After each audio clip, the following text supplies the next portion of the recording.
तो बीजेपी ने मैनपुरी में जबरदस्त किलेबंदी कर दी है। खुद बीजेपी अध्यक्ष चुनाव प्रचार पर उतर गए हैं, लेकिन क्या क्या किलेबंदी है हम आपको बताते हैं। सेंधमारी की बात क्यों आ रही है। रघुराज शाक्य के लिए चुनाव प्रचार शुरू हो गया है और यूपी भाजपा अध्यक्ष चुनाव प्रचार का मोर्चा संभाल रहे हैं। भूपेंद्र चौधरी का जसवंत नगर में चुनाव प्रचार हुआ। भूपेंद्र चौधरी की मैनपुरी में जीत की रणनीति है और भाजपा कार्यकर्ताओं के साथ जीत पर मंथन लगातार चल रहा है भूपेंद्र चौधरी का। और इसके साथ ही साथ एसपी सिंह बघेल और सुब्रत पाठक को भी चुनाव मैदान में उतार दिया गया। एसपी सिंह बघेल ने करहल में बाजी मारने की कोशिश की थी और सुब्रत पाठक वो चेहरा हैं जिन्होंने कन्नौज से डिंपल यादव को हरा दिया था। अखिलेश के लिए जो चुनौतियां हैं वो हम आपको बता देते हैं। सपा को एकजुट रखना, परिवार को एकजुट बनाए रखना, ये जरूरी है अखिलेश के लिए, क्योंकि नेताजी के सम्मान में बीजेपी सीट छोड़ती थी, लेकिन इस बार पुरजोर तरीके से कोशिश बीजेपी की चल रही है। राजनीतिक विरासत को आगे बढ़ाना है, एमवाई समीकरण मजबूत बना रहे, ये अखिलेश यादव के सामने चुनौती है। लेकिन जो हम सेंधमार रणनीति की बात कर रहे थे वो हम आपको बता देते हैं कि बीजेपी की सेंधमार नीति क्या है। ये सेंधमार नीति ये है कि हर मोर्चे पर सपा को घेरने की तैयारी बीजेपी कर चुकी है। रघुराज शाक्य के लिए ताबड़तोड़ प्रचार हो रहा है। भूपेंद्र चौधरी का जसवंत नगर में चुनाव प्रचार है और भूपेंद्र चौधरी की मैनपुरी में जीत की जो रणनीति है, एसपी सिंह बघेल और सुब्रत पाठक मैदान में उतर गए हैं। रामपुर और खतौली में बीजेपी को जिताने के लिए रणनीति बनाई गई, लेकिन फोकस जो है मैनपुरी की अगर हम बात करें तो यहां पर बाकायदा फोकस किया गया है कि सेंधमारी करनी पड़े तो वो भी हो, तोड़फोड़ करनी पड़े तो वो भी हो। हालांकि सपा का साफ तौर से कहना है कि ये नेताजी का अभेद्य दुर्ग है और इसे कोई सेंधमारी कर नहीं पाएगा, वो जितनी चाहे कोशिश कर लें। और अब सीधे रुख करते हैं। हमारे साथ हमारे सहयोगी नितिन उपाध्याय मैनपुरी जुड़ गए हैं, सपा प्रवक्ता अमीक जमई जी हमारे साथ जुड़ गए हैं और भाजपा प्रवक्ता अवनीश त्यागी जुड़ गए। आप सभी का बहुत स्वागत है। अमीक जी, सबसे पहले आपके पास ही आ रहे हैं। रणनीतियां बन रही हैं हर तरफ से, आपकी तरफ से भी है, भाजपा की तरफ से भी है।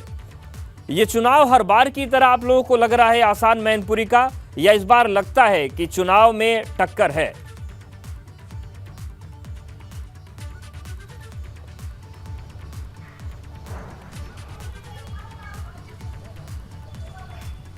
अमिक जी, मेरा सवाल आपसे है, आवाज आ रही है क्या आपको? जी, मैं आपको सुन पा रहा हूँ। मेरा सवाल ये था अमिक जी आपसे कि जो मैनपुरी का चुनाव है ये हर बार की तरह आप लोग को आसान लग रहा है, इस बार आप मानते हैं कि थोड़ा सा टक्कर वाली स्थिति है?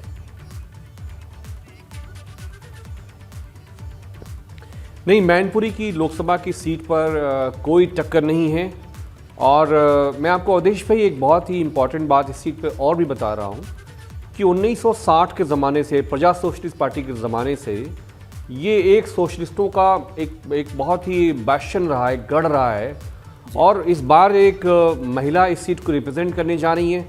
डिंपल यादव साहिबा जो है हमारी पार्टी की तरफ से कैंडिडेट हैं। और नेताजी क्योंकि यहाँ से मेंबर ऑफ पार्लियामेंट हुआ करते थे, सिर्फ सीटों की जीत की बात नहीं है अवधेश जी, बात ये है कि नेताजी मैनपुरी के नेता नहीं रहे, पूरे प्रदेश में गरीबों को, जो हाशिए पे जो लोग थे, जो वंचित समाज था, उसको बराबरी पे ले आने में, गैर बराबरी को ख़त्म करने में नेताजी ने एक बड़ा काम किया। तो एक श्रद्धांजलि का भी विषय है कि एक एक वोट जो मैनपुरी में पड़ने वाला है जी, तो माननीय नेताजी की याद में उनकी तरफ वोट पड़ने वाला। आप सोचिए कि बीजेपी आरएसएस के लोग माननीय नेताजी के इंतकाल पे किस तरह से रोना पटकना मना रहे थे और कितने अपशब्द कहे गए। जिस दिन डिंपल यादव साहिबा का कैंडिडेचर तय हुआ, जिस तरह की बातें एक महिला कैंडिडेट के बारे में कही गई, ये हम जानते हैं कि इस बार वहाँ की जो जनता है डिंपल जी को जिताकर वो संसद में भेजेगी और मैनपुरी की सीट पर एक महिला भारत की संसद में मैनपुरी का रिप्रेजेंट करने जा रही है। जी, अवनीश त्यागी जी, जैसा कि अमीक जी कह रहे हैं कि ये सोशलिस्टों का एक गढ़ रहा है और इसके साथ ही साथ श्रद्धांजलि के विषय की बात करें तो लोग श्रद्धांजलि के रूप में भी इस बार वोटिंग करेंगे। तो ये जो स्थिति है, क्योंकि सहानुभूति का तो फैक्टर तो होता है और वो अभी गोला गोकर्णनाथ में आपको उसका फायदा मिला, तो क्यों समाजवादी पार्टी को मैनपुरी में फायदा नहीं मिल पाएगा इसका? देखिए, भारतीय जनता पार्टी के साथ प्रदेश की जनता का जो प्यार मिल रहा है, जो आशीर्वाद मिल रहा है, वो अभूतपूर्व है। और इसके चलते ही जो गढ़ कहे जाते थे, जिन्हें गढ़ का भ्रम था कि गढ़ थे, वो गढ़ ढह रहे हैं। एक नहीं है, ये लगातार ढह रहे हैं। पश्चिम से चलो आप, लोकदल के गढ़ थे वो ढह गए, अमेठी के गढ़ ढह गए और समाजवादी गढ़ भी ढह गए।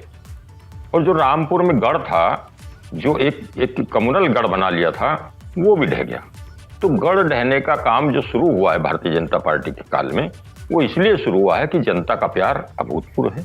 जनता का प्यार इसलिए है कि उत्तर प्रदेश की और केंद्र की जो सरकारें हैं वो जनता के लिए उस तरह से काम कर रही हैं, गरीब के लिए, आम आदमी के लिए, सर्व वर्ग के लिए। जो हमारा सिद्धांत भारतीय जनता पार्टी का है, सबका साथ सबका विकास, वो चरितार्थ हो रहा है, वो निचले स्तर तक जा रहा है। जो जा रहा है तो उसका काम पा रहा है, उसका फल भारतीय जनता पार्टी को मिल रहा है। और वो फल मिल रहा है वो मैनपुरी में मिलेगा, आजमगढ़ में मिला, रामपुर में मिला और मैनपुरी में भी मिलेगा। निश्चित जानिए कि मुलायम सिंह जी के प्रति सबका सम्मान है, इसमें कोई शक नहीं है। मुलायम सिंह जी के उससे कोई किसी का बैर नहीं है। पर आप वहां अब देखिए ना कि एक तरफ तो एक परिवार लड़ रहा है और एक दूसरी तरफ आम जनता, आम कार्यकर्ता से बने परिवार और जनता की आप बात कर रहे हैं। एबीपी गंगा, खबर आपकी, जुबान आपकी।